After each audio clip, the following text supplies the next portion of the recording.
terremotos, enfermedades, vemos destrucción, vemos violencia. ¿Cómo me puedes decir que Dios es amor? Para responder esto tenemos tres opciones. La primera es, tal vez Dios se equivocó cuando creó todas las cosas. ¿Creen eso? No, descartado. La otra opción es que Dios es un tirano que disfruta viendo el sufrimiento humano. ¿Cuántos creen eso? No, descartado. Entonces la tercera opción que nos queda es que algo entre Dios y el hombre, algo entre Dios y el ser humano está terriblemente mal. Vamos a Colosenses 1:21. Colosenses 1:21.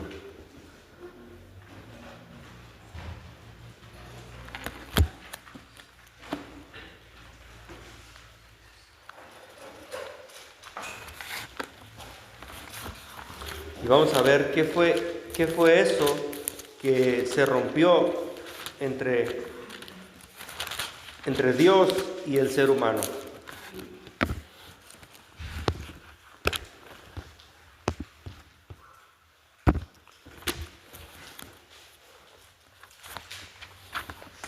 Si bien conocemos el término guerra, que es war, ¿no? Las siglas podrían ser we are right, o sea, nosotros estamos en lo correcto. Cada nación que va a la guerra piensa que está en lo correcto. Ponle el nombre que sea, ¿no? Rusia, Israel, Estados Unidos. Entonces, Colosenses 1:21 nos va a hablar de esto que se rompió entre el hombre y Dios. Y dice: y a vosotros también, que erais en otro tiempo, ¿no? En otro tiempo extraños y enemigos, ¿en dónde? En vuestra mente. Cuando una vez le preguntaron a Jesús, ¿cuál es el más grande mandamiento? Y entonces él respondió: amarás a Dios con todo tu corazón, con toda tu alma y con toda tu mente, ¿verdad? Entonces dice, en otro tiempo ustedes eran extraños y enemigos. No crean que nacimos siendo amigos de Dios. Suena muy bonito, suena muy emocional decir que todos somos amigos de Dios, pero la realidad es que nacemos siendo enemigos de Dios. Haciendo malas obras, ahora os ha reconciliado. Ahora Él es el que nos ha reconciliado. Entonces, algo definitivamente está mal entre el hombre y Dios, que por eso vemos tanta muerte, tanta destrucción, tanta violencia, y queremos hacer que la gracia de Dios sea admirable para el no creyente. Pero ¿cómo podemos hacer eso? Muchas veces hemos escuchado que la gracia es un regalo inmerecido, y es verdad, es un regalo inmerecido, pero a veces confundimos gratis con barato, y no es lo mismo. La salvación a nosotros nos salió gratis, pero al Padre le costó lo más caro que Él tenía. Entonces tenemos que entender eso, que gratis no es sinónimo de barato. La salvación es gratuita y la gracia son las riquezas de Dios a expensas de Cristo. Dios dándonos sus riquezas a costa de alguien más. Entonces, es el favor inmerecido, es el favor infinitamente inmerecido para el infinitamente inmerecedor. ¿Sí entendemos eso? Yo era infinitamente inmerecedor de la gracia de Dios, pero ahora Él me ha dado un favor infinitamente inmerecido. Y Pablo dice que el pago que se dio para comprarme, para comprarte, es inigualable con el costo. Es decir, la salvación que Cristo nos ofrece supera por mucho la deuda que teníamos con el Padre. Pero si nosotros quisiéramos pagar esa deuda, el pago sería infinito, nosotros no alcanzábamos. Por eso es que Juan 3:16 ya no tiene sentido para este mundo caído. La gente lee Juan 3:16, lo ve en los cerros pintados, pero no significa nada para ellos. De tal manera amó Dios al mundo, que ha dado su Hijo unigénito, para que todo aquel que en él crea no se pierda, mas tenga vida eterna. Pero ¿cómo podemos hacer que ese versículo de verdad signifique algo para ellos? Bueno, para eso necesitamos el uso de la ley. Vamos a Romanos 5:20.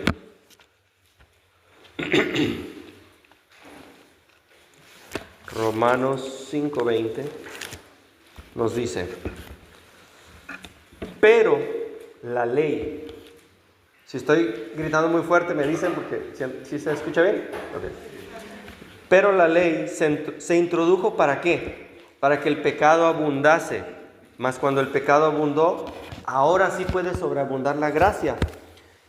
Y la ley es como, no sé cuántos han visto ese efecto donde tú estás en una casa, o sobre todo donde yo crecí, todavía se usaban en la casa de mis abuelos esos tejados de cartón que ponían y que a veces tenían ciertos hoyitos y pasaba la luz del sol en la mañana y tú podías ver ciertas partículas moviéndose a través de ese rayo. ¿Cuántos han visto ese efecto? ¿Sí? Ok. La luz que pasa sobre ese rayo es causante de que aparezcan esas moléculas de polvo que están ahí, o más bien esa luz simplemente refleja lo que ya estaba ahí. Simplemente está revelando algo que ya estaba ahí. La luz no causa que haya suciedad, la luz simplemente revela lo que hay. Y así es la ley. Dice Pablo pero la ley se introdujo para que el pecado abundase. Mas cuando el pecado abundó, dice, sobreabundó la gracia. Entonces, cuando somos confrontados por la ley, pero no de una manera personal, no personalizamos el pecado, no decimos yo he ofendido a Dios. Cuando no hacemos eso, entonces pensamos, bueno, todo mundo lo hace, ¿no? Es como cuando vas a exceso de velocidad y entonces dices, bueno, sí es cierto, iba a exceso de velocidad, pero todo mundo también maneja exceso de velocidad, ¿no? El pecado debe ser personal. ¿Cuántos hemos sentido ese mini infarto que te da cuando vas manejando y de repente una patrulla viene atrás, te prende las luces y además te pita? Y dices, wow, ¿ahora qué hice? ¿Qué me faltó? Las luces, ¿no? Bueno, así es la ley cuando de verdad entendemos el significado. Sabemos que estamos mal, ¿no? Pero muchas personas descansan en esa falsa seguridad de que otros también son culpables. Y es más, algunos hasta son más culpables que yo. Entonces, esa falsa seguridad le hace al hombre tener una conciencia de decir, estoy mal, pero no merezco el infierno. Hay personas peor que yo. Vamos a Salmos 10:11.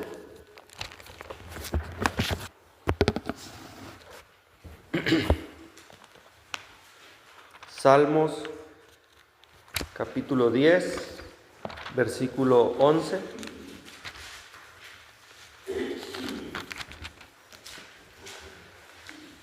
Y este es el pensamiento del hombre. Dice en su corazón, Dios ha olvidado, ha encubierto su rostro y nunca lo verá, ¿no?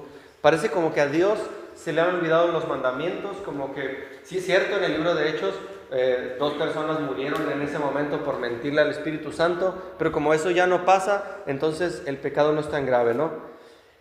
El policía necesita mostrarle toda la evidencia para que ahora su sentido de seguridad, basado en que muchos lo hacen, ahora parezca irrelevante.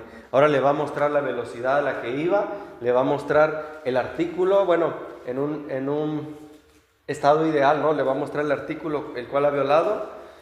El pecado ahora no solo es personal, el pecado ahora abunda. Vamos a Mateo 5. Vamos a Mateo, capítulo 5.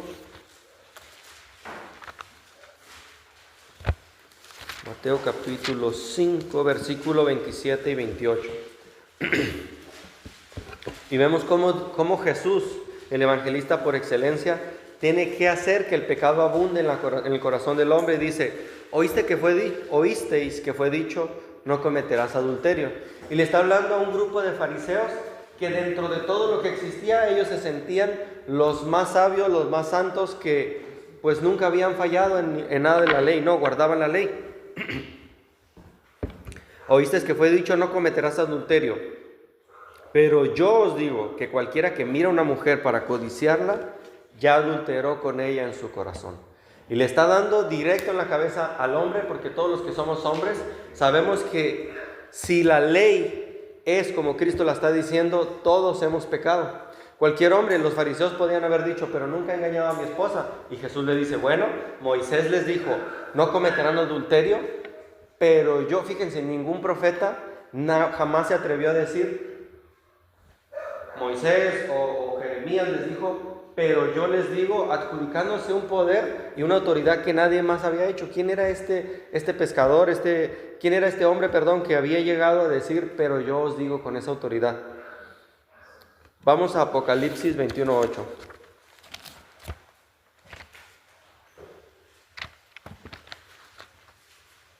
Apocalipsis 21:8. Un libro que a veces parece causar miedo, pero realmente nos muestra el final de la película donde Cristo gana, ¿no? Apocalipsis 21:8 dice, pero fíjense esta lista, que realmente uno esperaría ver en esta lista de personalidades pues a lo peor de la sociedad,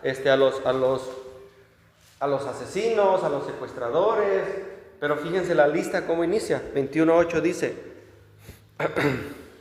pero los cobardes e incrédulos, porque en la Biblia nada está escrito no, todo en la Biblia tiene un porqué. Cuando Jesús dice, un sembrador salió a sembrar, uno podría decir, pues ¿a qué más sale un sembrador? Pero Jesús nos deja en claro el orden de las palabras que usa, y en este pasaje dice, los cobardes e incrédulos. Ellos encabezan la lista de estos personajes que van a ir al lago de fuego, cobardes e incrédulos. La incredulidad, hermanos, tener dudas sobre la fe no es malo. Dudar a pesar de la evidencia que se te está presentando es lo que Dios muestra como incredulidad. Tomás dijo, hasta que no tocare, no creeré. Jesús nunca lo juzgó por dudar. De hecho le dijo, ven Tomás, toca.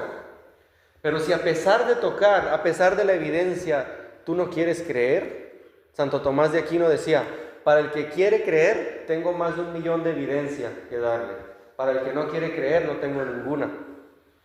Pero los cobardes, incrédulos, y ahora sí sigue con los abominables y homicidas, que podemos decir, yo nunca he matado a alguien, pero déjame decirte que Jesús dijo, cualquiera que se enoja con su prójimo, ya lo asesinó en el corazón.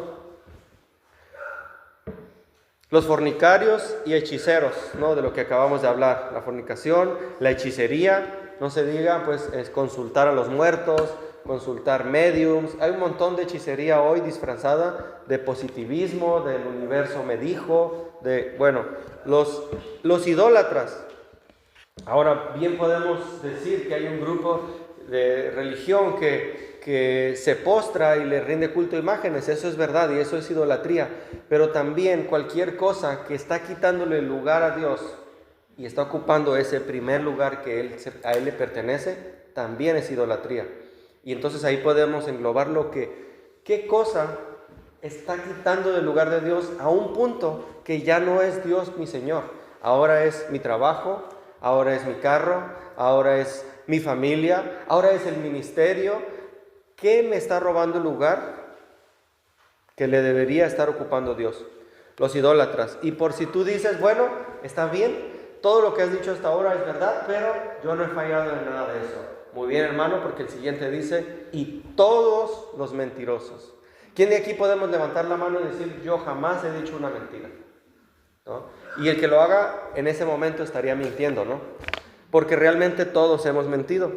Tendrán su parte en el lago de fuego que arde, en el lago que arde con fuego y azufre, que es la muerte segunda. Ahora la ley nos deja a todos bajo la misma condición. La ley nos pone a todos en el mismo estado, ricos, pobres, chicos, grandes. Todos estamos bajo esa misma condición y esa desesperanza sin Cristo. Pero, en la Biblia siempre hay peros, pero Cristo, ¿no? Cristo ha pagado esa deuda que ya no merecemos la muerte segunda. Existen 3 tipos de muerte. La muerte espiritual, con la cual nacemos todos, nacemos separados de Dios. Por eso es que Jesús le dice a Nicodemo, te es necesario nacer de nuevo. Ya naciste de tus padres, ¿sí? Pero estás muerto, estás separado. Y uno puede decir, muerto de ninguna manera, tengo pulso, sí, pero la muerte significa separación. Y todos nacemos separados de Cristo. Esa es la primera muerte. La muerte que el cristiano ya no tiene por qué experimentar separado de Cristo. La segunda muerte, la muerte segunda, que es en el lago de fuego, que se va a experimentar también un tipo de muerte física. Y esa, hermanos, si Cristo no viene antes, todos la vamos a experimentar también. Si Cristo no viene antes, es la única muerte que vamos a probar, la muerte física, ¿no? Nuestro cuerpo se sigue desgastando, nuestro cuerpo se enferma, nuestro cuerpo...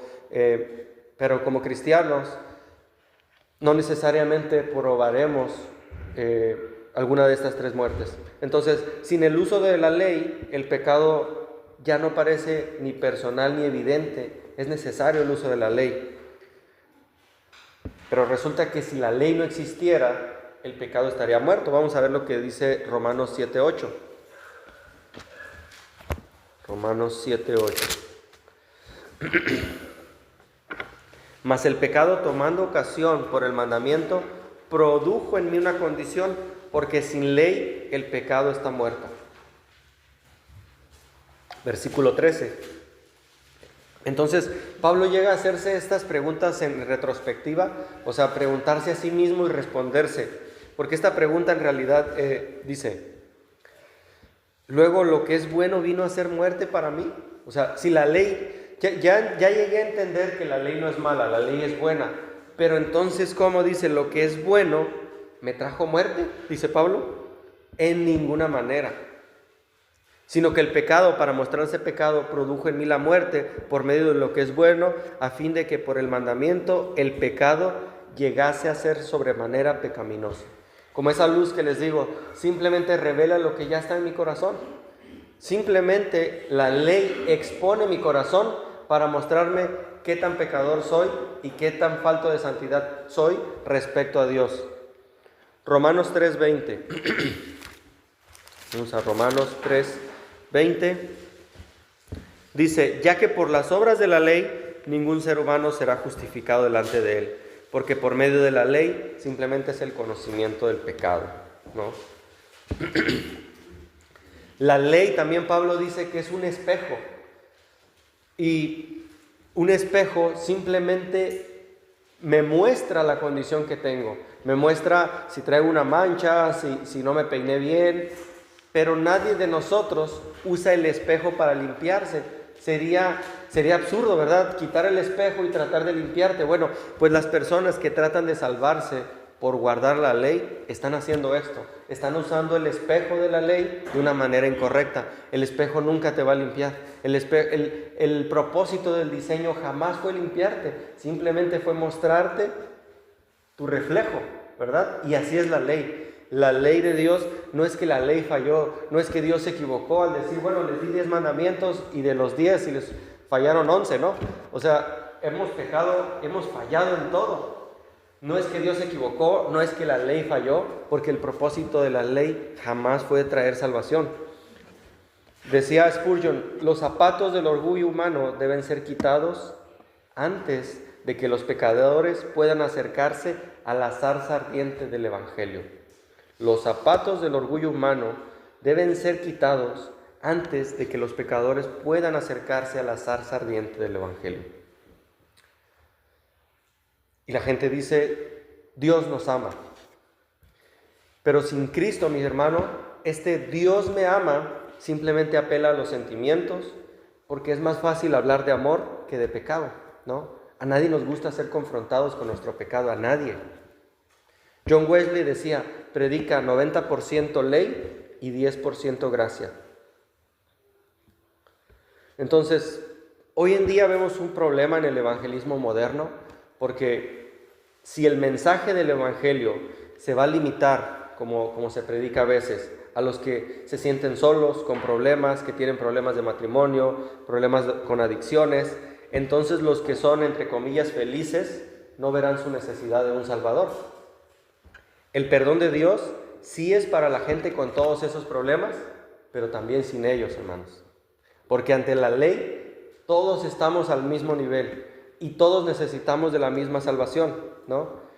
El perdón de Dios entonces es para todos los que son miserables en sus pecados.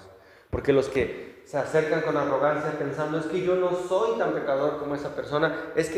Y los fariseos lo pensaron, ¿no? Dijeron, cuando Jesús les dice, los sanos no necesitan de doctor, pues ellos simplemente se acomodaron sus ropas y se fueron porque dijeron, es verdad, que les comparta a los que en verdad necesitan.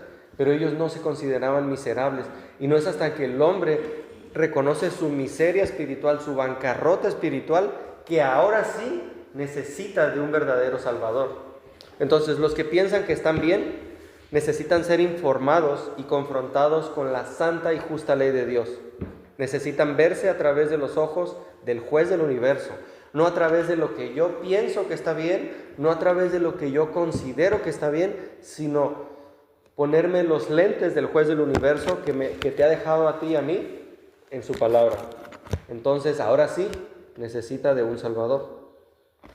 Del 80 al 90% de los que hicieron la oración del pecador, volvieron atrás en la fe.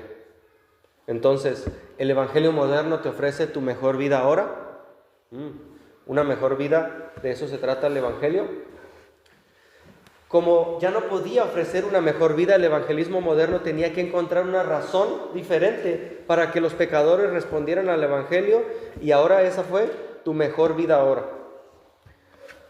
Si tú sabes que un avión se va a caer, ¿no? Y tú quieres salvar a una persona, tú tienes, el primer escenario es llegar con esa persona y decirle, oye, mira, tengo aquí este paracaídas, póntelo y va a hacer tu viaje más cómodo, la gente te va a admirar cuando te pongas este paracaídas, tu vida va a cambiar, ponte este paracaídas y todo el mundo te va a admirar y tu viaje va a ser más cómodo. Entonces la persona toma el paracaídas, lo abraza, se lo pone y en cuanto se lo pone ve que de por sí en el avión no había espacio en su asiento, ahora cabe menos y de repente mientras se lo está acomodando la azafata pasa con un café y se le cae encima. Los demás pasajeros se burlan de él y algunos hasta se ofenden y dicen, ¿quién es este para ponerse un paracaídas? ¿Qué acaso está sugiriendo que el avión se va a caer? Y entonces todos empiezan a maldecirlo, a burlarse de él. Y lo que hace este personaje es quitarse el paracaídas y devolvérselo al que se lo dio y decirle, toma tu cochino paracaídas que no sirve para nada, todo lo que me prometiste que pasaría no sucedió, no quiero tu paracaídas, ¿no? ¿Podría hacer eso? O podría acercarse con él y decirle, mira, voltea a ver las alas del avión. Este avión está incendiado. Es cuestión de minutos para que este avión caiga. Te tengo que dar una noticia que tal vez no te va a agradar. Tienes que ponerte este paracaídas porque es la única opción que tienes para salvarte. Tu viaje no va a ser cómodo. De hecho, no va a ser cómodo el resto del viaje con este paracaídas. Las personas te van a voltear a ver feo, ¿sí? Algunas se van a molestar porque tú estás sugiriendo que este avión se va a caer, pero este paracaídas es tu única salida para sobrevivir. Ahora esta persona sabe lo que viene, sabe que va a haber rechazo, sabe que va a haber tribulación, pero sabe que ese paracaídas es su única salida. Si ofrecemos el Evangelio como una vida mejor, hermanos, estamos incluso ofreciendo algo que no tenemos certeza. No sabemos si ese matrimonio se va a restablecer. No sabemos si, claro, y muchos lo hemos vivido y sabemos que realmente Dios obra y que muchas de las veces Dios responde eso, pero no es el propósito del Evangelio. El propósito del Evangelio principal es traer esa reconciliación con Dios y el hombre, traer salvación. Vamos a Hebreos 9:27.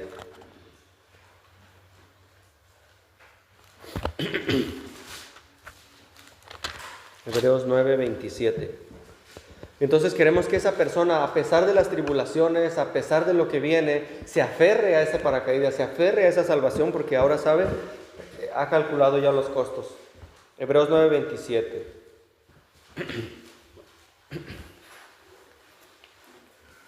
Y de la manera que está establecido para los hombres que mueran, ¿cuántas veces, hermanos?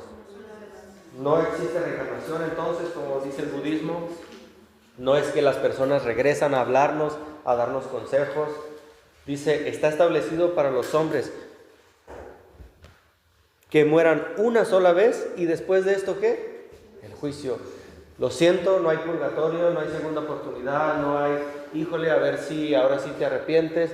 Está establecido una sola vez y después de eso directo al juicio. Hechos 17, vamos a Hechos 17. Hechos 17, 30 al 31. Miren, pero entonces no nos quedamos sin... No he venido solo a traer que estamos perdidos, que ya no hay nada que hacer. Dice, Hechos 17, 30 al 31. Pero, ¿recuerdan los peros de Dios que les decía? Pero Dios, habiendo pasado por alto los tiempos de esta ignorancia, ahora manda a todos los hombres en todo lugar que se arrepientan. A todos los hombres en todo lugar que se arrepientan. Por cuanto ha establecido un día en el cual juzgará el mundo con justicia por aquel varón a quien designó, dándole fe a todos con haberle levantado de entre los muertos. Vamos a Proverbios 11:4.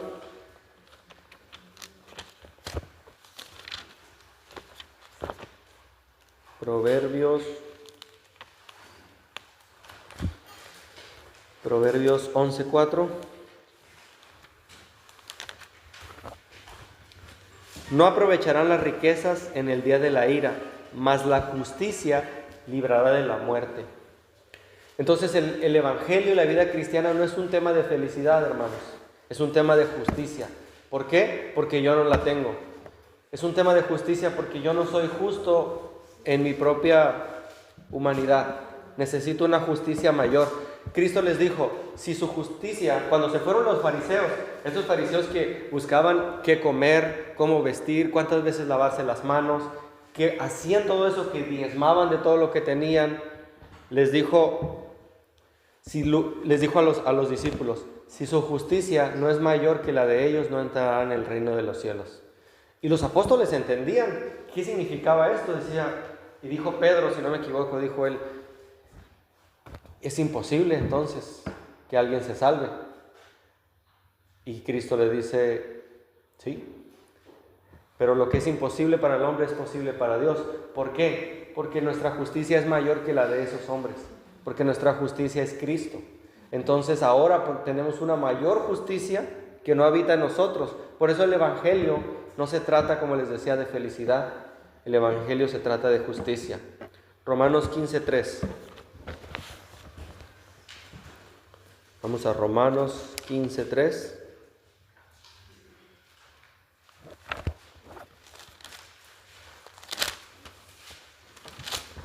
Porque ni aun Cristo se agradó a sí mismo, antes bien, como está escrito, los vituperios de los que te vituperan cayeron sobre mí. Ni siquiera Cristo se agradó a sí mismo. Entonces, este falso evangelio centrado en el hombre, sin arrepentimiento, sin el cual no hay salvación, pues no te ofrece realmente el evangelio bíblico.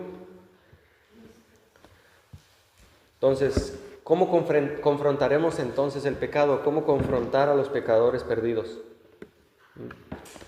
Tenemos que entender, no importa cuánto me esfuerce tratando de portarme bien, no puedo agradar a Dios, no puedo ser bueno.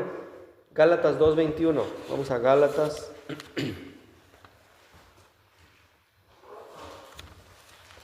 Gálatas capítulo 2.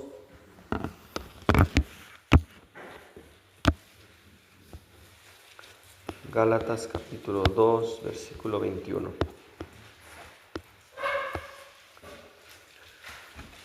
No desecho la gracia de Dios, pues si por la ley fuese la justicia, entonces por demás murió Cristo. Yo estoy haciendo la muerte de Cristo algo innecesario si es que yo puedo ganarme mi salvación, ¿no? Por eso Juan 1:12 nos dice, ¿qué nos dice Juan 1:12? Vamos a Juan 1:12.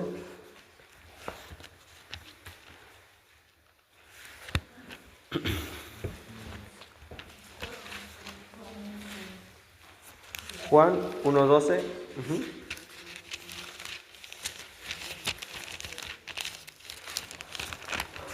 Y viene ahí una carta, ¿no? Carta poder que nos dice, mas a todos los que le recibieron, o sea, es necesario que lo recibas, a todos los que creen en su nombre les dio la potestad de ser hechos hijos de Dios, los cuales no son engendrados de sangre, ni voluntad de carne, ni voluntad de varón, sino de Dios. Entonces no naciste siendo hijo de Dios, necesitas ese derecho que dice a todos los que le recibieron, a los que creen en su nombre, te ha dado una potestad, es decir, una carta poder. Es como cuando compras un terreno y ese terreno dice tu nombre, es el término que usa ahí cuando dice les ha dado la potestad.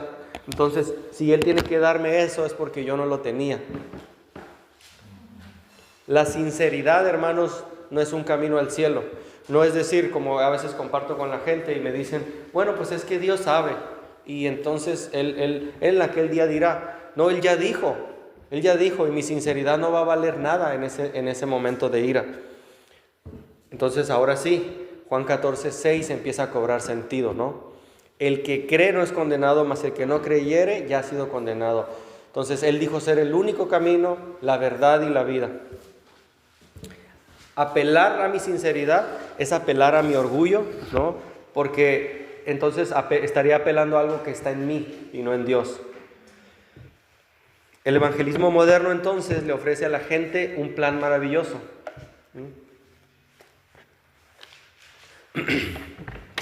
¿Y cómo suena esto para alguien que ni siquiera ha entendido el evangelio? Un plan maravilloso en la mente de alguien que no ha entendido el evangelio tiene muchos matices. El plan maravilloso es lograr ver a sus hijos terminar la universidad, lograr pagar la casa, salir de tal enfermedad, y todos esos son buenos deseos, ¿verdad? No estoy diciendo que cualquiera de ellos es malo. El problema con el plan maravilloso que se ofrece para que la gente sea atraída al evangelio moderno es que el plan maravilloso que Dios tenía para Esteban es que su cráneo fuera apedreado con una piedra grande. Ese era el plan maravilloso para Esteban. El plan maravilloso para Pablo era ser azotado casi hasta la muerte. El plan maravilloso para Juan era que lo metieran en aceite. Ese es el plan maravilloso, ¿no? La espalda desgarrada de Pablo. Vamos a Hechos 14:22. Hechos 14:22.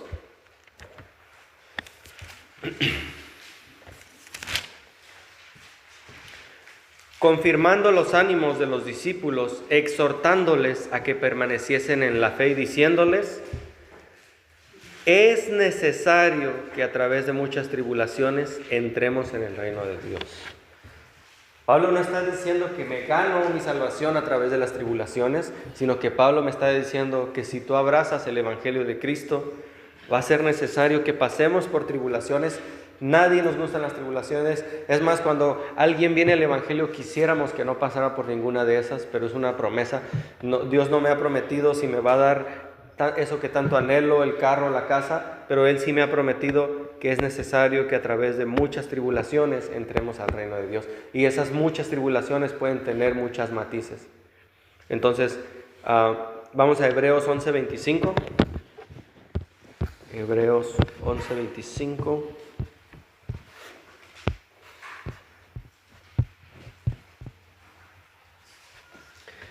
Escogiendo antes ser maltratado con el pueblo de Dios que gozar los deleites temporales del pecado. Ahí está hablándonos de Moisés, ¿recuerdan? Moisés tuvo la oportunidad de pasar de largo, de hacer como que no veía nada, continuar su vida siendo casi un rey, viviendo bien, sin necesidad, y él prefirió, dice aquí, Hebreos 25, ser maltratado con el pueblo de Dios que gozar de los deleites temporales. Jesús dijo que no tuviéramos temor de los que pueden matar el cuerpo. Y dijo, yo les voy a decir a quién deben tener temor, Los van a perseguir, los van a maltratar, pero no tengan temor de ellos, porque después de matar la carne nada más pueden hacer. La enfermedad lo único que hace, que puede llegar a hacer, es matar nuestra carne. Pero Jesús les dijo, yo les voy a decir a quién deben temer. Y yo recuerdo cuando empezaba a leer la Biblia solo, antes de conocer y de empezar a venir aquí a la iglesia, que es donde, para gloria de Dios, mi esposa y yo nacimos, mi mamá también, en esta iglesia. Y yo leía ese pasaje antes de conocer, les digo, y decía, yo les diré a quién temer. Y entonces en mi mente estaba ese Satanás con un trinche, con una, no sé de dónde salió eso, que tiene una pata de gallo, y entonces entonces decía, yo les voy a decir a quién temer. Yo pensaba que Cristo decía que se estaba refiriendo a él, pero no, hermanos, porque Satanás va a ser atormentado también en ese lugar, y el quien debemos temer realmente es la ira santa de Dios. La ira santa de Dios es lo que nos hace alejarnos y clamar por un Salvador. Pero Cristo dijo, no teman al que les puede tocar el cuerpo, matar el cuerpo y la carne, pero después de eso nada pueden hacer. Yo les diré a quién deben temer, y es a Dios mismo. Es la ira santa de Dios, que ya no es un tema de justicia, perdón, ya no es un tema de felicidad, es un tema de justicia. Vamos a Lucas 10.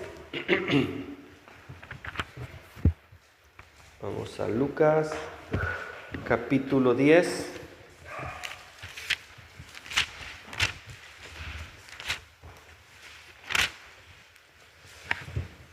Lucas capítulo 10, versículo 25 al 26. Dice, y aquí un intérprete de la ley se levantó y dijo para probarle, Maestro, ¿haciendo qué cosa heredaré la vida eterna? Ahora, esto de creer que hay que hacer algo para salvarse no es nuevo. Los mismos fariseos, la misma religiosidad de aquel tiempo les llevaba a pensar que había algo que podían hacer para ganar la vida eterna. Entonces se le dice, ¿haciendo qué cosa podré ganar la vida eterna? Entonces se le dijo, ¿qué está escrito en la ley? Vean, no es que Dios va a sacar el libro mormón para juzgar al mormón en base a lo que él creía como un mormón. No es que va a sacar el catecismo católico, entonces si usted guardó el catecismo, vamos a ver. No es que va a sacar el libro de Buda. Cristo le pregunta, ¿qué está escrito en la ley? ¿En cuál ley? Ellos tenían el Pentateuco, los primeros 5 libros de la Biblia, Génesis, Éxodo, Levítico, Números, Deuteronomio, y le pregunta, ¿qué está escrito ahí? Y le respondió, amarás al Señor tu Dios con todo tu corazón, con toda tu mente, con toda tu alma y con toda tu mente, y a tu prójimo como a ti mismo, ¿no? Ahora Cristo está apelando a llevarlo a la ley para que él se dé cuenta que nadie hemos amado realmente ni a nuestro prójimo ni a Dios con toda nuestra mente. ¿Por qué? Porque Dios no está excluyendo el resto de mandamientos, más bien los está confirmando. Es decir, podría decir, es que yo he guardado toda la ley cuando he amado a mi prójimo y he amado a Dios. Ok, ¿has mentido alguna vez? Sí, ¿y a quién le has mentido? Pues a mi prójimo. Entonces, ¿puedes decir realmente que has amado a tu prójimo? ¿Te has enojado con alguien alguna vez? Sí. Entonces, realmente toda la ley está ligada a esos 2 mandamientos. No sé si me explico. No podemos excluirla y decir, es que yo sí me he salvado por la ley, porque aquí Jesús dijo que amar a Dios con todo mi corazón y amar a mi prójimo como a mí mismo. Yo he guardado toda la ley, ya tengo salvación. Pues revisa los 10 mandamientos y dime, porque la primera parte de estos mandamientos están ligados a mi comunión con mi prójimo, y la otra parte está ligada a la comunión con Dios. Entonces ya vimos que nadie la hemos guardado. Vamos a Lucas 18. Lucas 18, 18 al 20 dice, un hombre principal le preguntó, Maestro bueno, y vean aquí ya se acercan a estos personajes haciendo unas preguntas así bien directas, como para empezar, le llaman Maestro bueno. Y de nuevo, ¿qué haré para heredar la vida eterna? ¿Recuerdan cuando Adán y Eva estaban ahí que habían comido el fruto prohibido y se escondían? ¿Y qué les pregunta Dios? Hey, ¿dónde están? ¿Realmente Dios necesitaba saber dónde estaban? O sea, ¿Dios necesitaba preguntarles dónde están? No, claro que no, Él lo sabía. Él esperaba que ellos respondieran, que confesaran su pecado, pero el pecado, hermanos, tenemos que entender qué es lo que nos trae vergüenza, separación de Dios. Nadie queremos acercarnos a Dios cuando sabemos que hemos pecado. En nuestra carne no, pero ahora con esta ayuda que tenemos, que es el Espíritu Santo, no tenemos paz. Caín también, cuando mata a su hermano, Dios le dice, hey, ¿dónde está tu hermano? Hermanos, ¿realmente Dios necesitaba saber dónde estaba su hermano? ¿O estaba esperando que Caín cayera de rodillas y confesara? Y vemos a Caín en esa actitud arrogante, ¿no? Bueno, pero aquí Jesús de nuevo también hace una pregunta retórica de la cual ya conoce la respuesta, y es, ¿por qué me llamas bueno? ¿Qué hay en tu corazón que te hace decir que yo soy bueno si ninguno hay bueno sino solo Dios? Aquí solo hay dos opciones. O yo soy Dios o no soy bueno. ¿Con cuál te quedas? ¿Por qué me llamas bueno? Ninguno hay bueno sino solo Dios. Y el evangelista por excelencia, que es Jesús, lo lleva a la ley y le dice: los mandamientos conoces. No adulterarás, no matarás, no hurtarás, no dirás falso testimonio, honra a tu padre y a tu madre. Me llevaría a la otra parte del estudio, leyendo todo este capítulo, porque Jesús lleva a este hombre a la ley y dices: ¿cómo? Ahí está un hombre preguntándote qué puede hacer, Señor, para ser salvo, y tú le llevas a la ley. ¿Por qué? Porque este hombre, si continuamos, que no lo iba a hacer, pero bueno, el 21 dice el joven: todo esto lo he guardado desde mi juventud. ¿En serio? Nunca ha mentido, nunca ha robado, nunca ha visto una mujer con codicia. ¿En serio? Nunca. Entonces Jesús, que sí conoce el corazón, le da en su ídolo y le dice: vende todo lo que tienes. ¿Cuántos de aquí sabemos que no necesitamos vender todo lo que tenemos para ganar vida eterna? Pero ¿por qué Jesús entonces le dice a él: vende todo lo que tienes? Porque ese era su ídolo. No aceptaba el resto de pecados que sí había cometido, pero que él decía: desde mi juventud nunca he desobedecido a mis padres, bueno, a ver, vende todo lo que tienes. Y en ese momento entonces el joven rico cayó llorando al piso, abrazando los pies de Cristo, y le dijo: perdóname, Señor, este es mi... ¿Sí dice eso el pasaje? Dice que el joven se fue triste porque tenía muchas riquezas. Y Jesús no le dijo: oiga, espere, no lo quise ofender, perdón, se me olvidaba, no. Jesús dejó que se fuera, porque la Biblia dice: ley para el soberbio, gracia para el humilde. El hombre que todavía sigue ensoberbecido en su pecado no necesita la gracia, hermano, necesita ley para que se dé cuenta de su condición delante de Dios.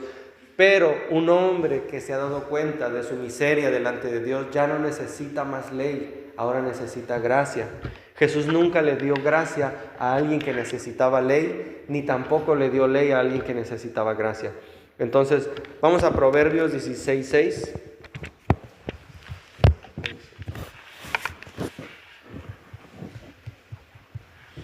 Proverbios 16:6.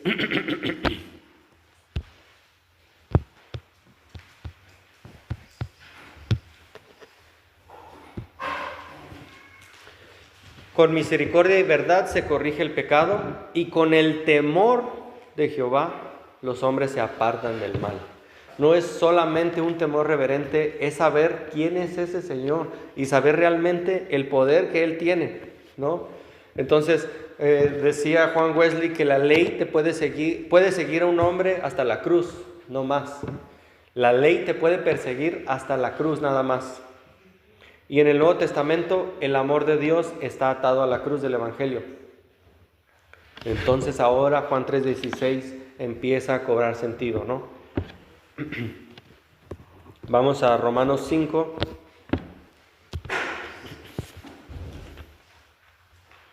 Romanos 5:5.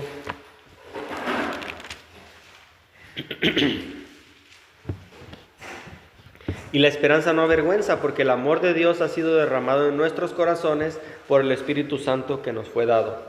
Versículo 6, porque Cristo, cuando aún éramos débiles, a su tiempo murió por los impíos. Ciertamente apenas moriría alguno por un justo, ¿no? Ninguno de nosotros daría a uno de sus hijos para salvar a 1000 justos. Ninguno de nosotros daría un dedo de nuestros hijos para salvar a 1000 personas buenas. Ahora, si no daría uno de mis hijos para salvar a 1000 personas buenas, ¿daría uno de mis hijos para salvar a 1000 personas malas? Menos. Pero es lo que el Padre hizo. Ciertamente apenas moriría alguno por un justo. Con todo pudiera ser alguno osara morir por el bueno. Mas Dios muestra su amor para con nosotros en que, siendo aún pecadores, Cristo murió por nosotros. Entonces ahora Juan 3:16 empieza a cobrar sentido. Efesios 2:4.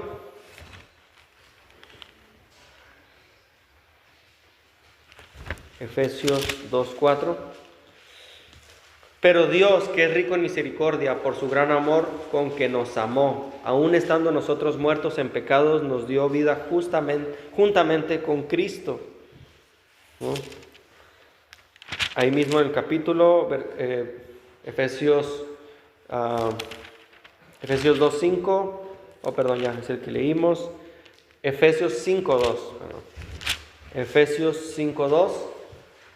Y andad en amor como también Cristo nos amó y se entregó a sí mismo por nosotros, ofrenda y sacrificio a Dios en olor fragante. Efesios 5:25. Maridos, amad a vuestras mujeres. Y a veces piensan que los varones tenemos como un privilegio, pero al contrario, porque esto que pide Cristo no es nada fácil. Amad a vuestras mujeres, así como Cristo amó a la iglesia y se entregó a sí mismo por ella. Este es el estándar, hermanos, el estándar que me pide a mí Cristo. Y dices, más que un privilegio, es una responsabilidad enorme. ¿Cómo voy a amar a mi esposa como tú amaste a tu iglesia? Se entregó a sí mismo por ella. Primera de Juan, vamos a Primera de Juan.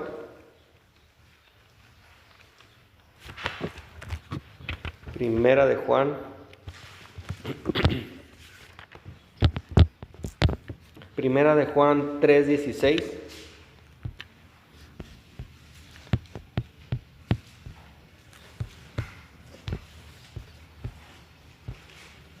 En esto hemos conocido el amor en que Él puso su vida por nosotros. También nosotros debemos poner nuestras vidas por los hermanos. Primera de Juan 4:10.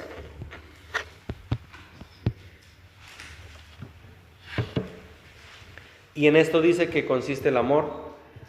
No en que nosotros hayamos amado a Dios, no, porque es verdad, podemos decir encontré a Dios y lo decimos como una frase que nos nace del corazón, pero realmente Él es el que nos buscaba a nosotros. Nosotros ni siquiera estábamos buscándolo a Él. De hecho, vivíamos huyendo de Dios. Pero dice Él que en esto consiste el amor. No en que nosotros hayamos amado a Dios, sino el que Él nos amó a nosotros y envió a su Hijo en propiciación por nuestros pecados. Vamos a Apocalipsis 1:5.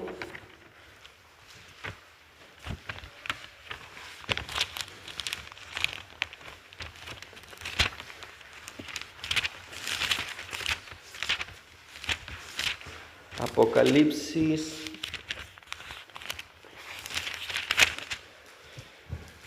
Y de Jesucristo el testigo fiel, el primogénito de los muertos, el soberano de los reyes de la tierra, al que nos amó y nos lavó de nuestros pecados con su sangre. Entonces, ¿cómo podríamos hablar de la cruz sin hablar del pecado? ¿Cómo podríamos hablar del Evangelio sin hablar de la ley de Dios? La única manera es mostrando qué tan grave es nuestro pecado. Vamos a Romanos 7:7.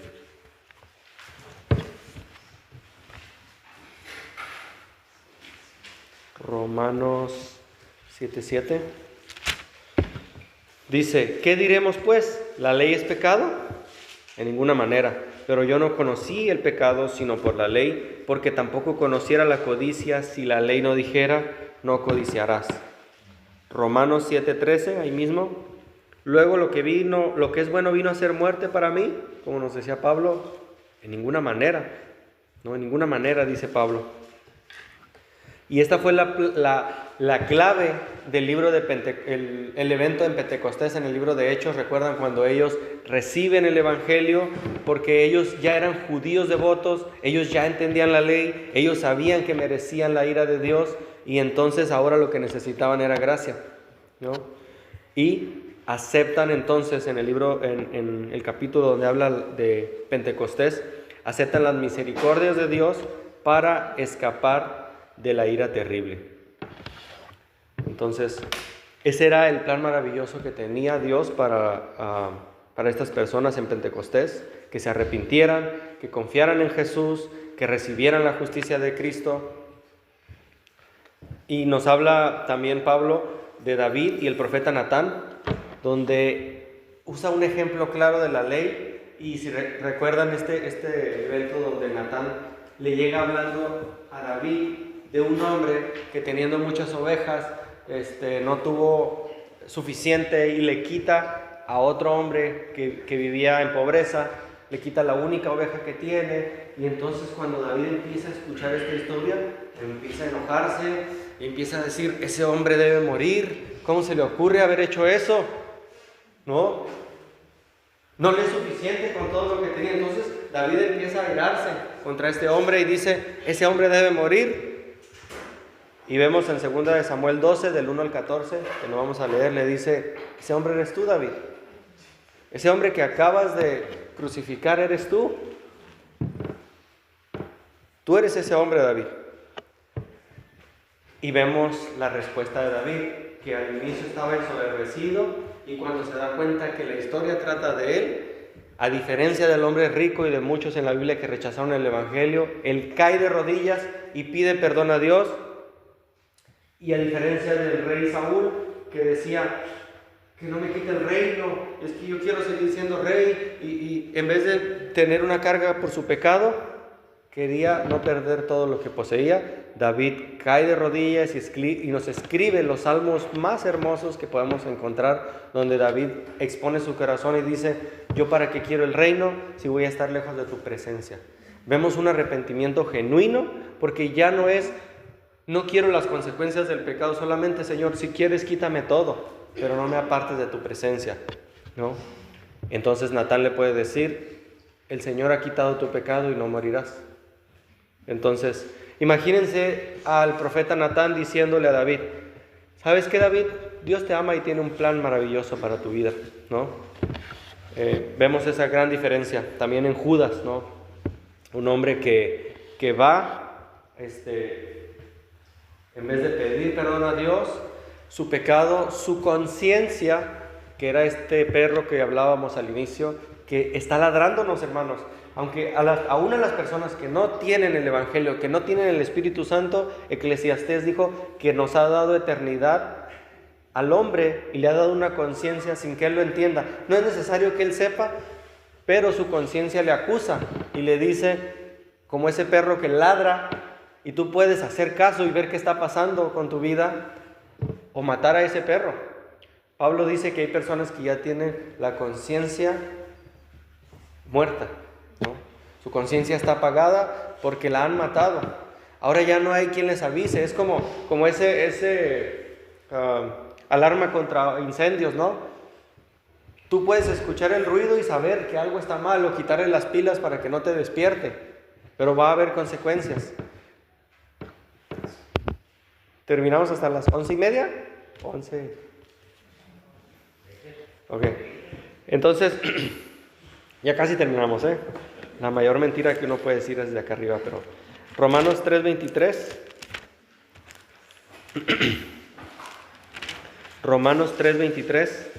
Por cuanto todos pecaron, están destituidos de la gloria de Dios. Nadie de nosotros por sí mismo podría sostenerse ante la ley de Dios. Dice la ley, todos hemos pecado, estamos al mismo nivel. Por cuanto todos pecamos, estamos destituidos de la gloria de Dios. Segunda de Corintios 17:10.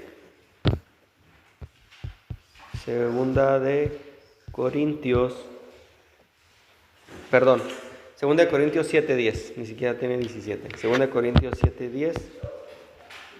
Porque la tristeza que es según Dios, es más, leamos desde el 9. Fíjense que Pablo está feliz por algo que entonces en los primeros cristianos pensaban o son masoquistas o están locos, porque Pablo dice, me gozo, no porque hayan sido contristados. Fíjense, Pablo estaba gozoso de que ellos estaban tristes. Pero Pablo dice, no porque hayan sido contristados, sino que fuesen contristados para arrepentimiento.